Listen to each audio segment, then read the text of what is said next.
Let's start the clock, boys.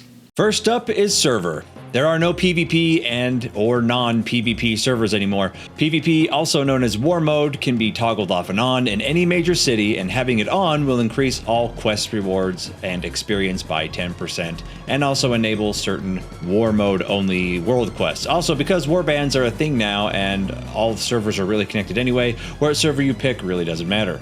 What's a warband, you ask? Well, you're in luck, because that's next on the list. Warbands are essentially all the characters on your account, and you can get little pretty backgrounds for the characters in your character select screen in groups of 4. Split them up however you please. Warbands essentially mean your characters share reputation gains, achievements, you have a warbound bank, item appearances for transmogs are all shared, heirlooms, player currencies, discovered flight paths, delve companions, and items that are bind on Warband instead of bind on pickup or bind on equip can drop, and you can share them between your characters. In addition, for every character to get to level cap, it increases how much experience you get when you're leveling another character by 5%, and this stacks to a maximum of 25%. So it doesn't matter what server your characters are really on, they're all a part of your warband now. Next up is faction, Alliance versus Horde, and for the most part, this really no longer matters like it did in the old days. A lot of things are now cross-faction, such as guilds, raids, Mythic Plus, playing, communication, trade, auction houses, and raided arena and raided battlegrounds. The only thing that isn't at this moment is random queuing for non-Mythic Plus dungeons and non-raided battlegrounds, which is coming soon in this expansion, at least what they've said anyway, so pick whatever faction suits your fancy, it doesn't really matter. Okay, now character race. Race matters a little bit. Hey! No! Stop! Just calm down! Don't do it! Some racial abilities go better with certain classes, and you'll need to do your own research on Wowhead or another site to find out which are the best if you are a min-maxer, but overall, just pick what you like. Now, if you're making a new character from scratch, you have two options. To go to Exile's Reach, which I highly recommend if you are completely new to the game because it guides you on how to play and interact with the game, or to just start in an old school starting zone if you're a returning player. If you have no interest in Exile's Reach, I suggest you do this, and then you head to your major city, either Orgrimmar or Stormwind, depending on your faction, and interact with the NPC Chromie. She will allow you to pick which expansion you want to level from levels 1 to 70, and it can be changed at any time during the leveling process. If you are new and chose Exile's Reach, you will level there until about level 10, then the game will put you in the Dragonflight expansion, which is the one just before the one we are in currently, which is War Within. There you will level until 70 and then start the latest War Within campaign once you hit level 70. Alright, next up are the talent trees. Short and sweet. At level 10, you will unlock the talent tree and spec system. Choose whatever class specialization you want to play, which can be changed at any time, and every level you will get a talent point to spend in one tree. To simplify it, you get a talent point for your class tree every odd level and a talent point for your specialization tree every even level, all the way up to level 70. At level 71, you will unlock the hero talent trees, which further specialize your character. Every class currently has 3 hero talent trees, with each spec only having access to 2 of them at a time. Pick which one you jive with or which one is meta if you're a meta dick rider, and by 80 you will have access to all the point slots in the hero talents. Again, you can change your hero talents at any time. It's good to also note that once you gain access to talent points, you can save your loadouts and freely switch between them as long as you are not in combat. You can even paste in builds you find online on sites such as Icy Veins or Wowhead if you're a lazy bastard. Next up, mounts and flying. You unlock ground mounts at level 10, faster ground mounts at level 20, flying mounts at level 30, and the fastest flying mounts at level 40. Once you reach the latest expansion, you will unlock the skywriting skill with its own talent tree that you get points for by finding floating glyphs around the zones in War Within open world content. Super easy to find, there's guides all over the internet to where they all are. If you're a pussy, you can toggle off skywriting and just do basic bitch flying again in your skywriting talent window. Alrighty now, professions. Professions have changed a lot, and I'll make it as simple as possible. Ignore professions completely until you reach level 70 and get to the War Within content. Once there, pick whichever 2 professions you think you will get the most use out of, find their respective trainers in the main city of the War Within hub, and learn them, and start doing them. You'll get talent points for your profession as you do so, and place them into areas that you find the most useful or areas that you want to specialize in, weapon types, armor types, etc. There are a ton of guides online to professions, so I won't say any more here.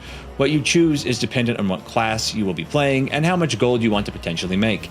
Do your research and choose wisely. Also, don't forget to equip the items of your respective profession that improve your skill and quality of your items. All right, now focus up because this one's important, especially if you're completely new. Quests and their respective icons and what they mean. This is a campaign quest, MSQ if you will. Do it to progress the story. These are legendary quests, rare, and there currently are none in the War Within yet. Repeatable quests. These are the old school dailies. This means your quest is currently in progress. Important quests. These unlock features, rewards, and areas and teach you mechanics you need to know. Do them all. Meta. Time-gated quests for endgame rewards. Local story. These are side quests. Essentially, you don't have to do them. This icon means it's ready for your quest to be turned in. This is a world quest. Some refresh every day, some refresh every week, and others every few days. If you hover over them, they show you what reward you will get if you complete them. Go to that area to start them. Rare. This is a rare mob. Some spawn on timers. Others have special requirements that need to be met to have them spawn, but when you see them, go kill them. This is a world boss. They drop raid level loot, and you can do them once per character per week. Kill the bastard. This is an event. Events usually can be done once a week for full rewards. Other areas, they can be repeated over and over. Do them if you see them, especially if they have rewards that you're trying to get. This is a rare elite. See the note earlier about rares, just put it in its grave. Now, map activity icons and what the fuck they actually mean. This is a dungeon. This is the hub city. This is a raid. This is a delve. This is a teleportation point. This is a cave entrance, and these are flight paths. Now on to the shit you really care about. Endgame gearing. Time walking, mainly for alt and catch-up gearing, and it's extremely fast at helping you level and takes place 2 weeks out of each month, every other week. What it does is it scales up old expansion dungeons and some raids for the rewards that are scaled up as well. Next on the list, world quests. The item level of these rewards scale up as your overall item level goes up. It generally scales to roughly 10 to 20 item levels behind entry-level gear of entry-level Mythic Plus and rating. Dungeons, Heroic and Mythic 0 difficulty. These dungeons are the easiest, and you can farm up gear that is slightly lower to even with the eye level of gear from the easiest raid difficulty known as LFR.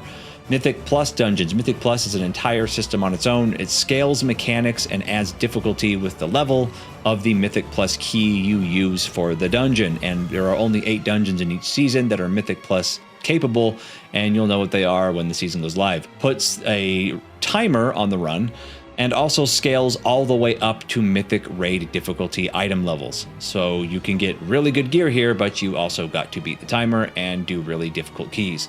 Next, Delves. These are solo or group play activities which with a customizable NPC companion that has gear rewards at the end that scales with what level of difficulty you set the delve to, stopping its scaling at difficulty level 8. Looking for Raid, the Brain Dead Raid difficulty, aptly named Looking for Retards, lowest item level variant of the raid specific gear. Possible tier gear drops here though, more on that in a little bit.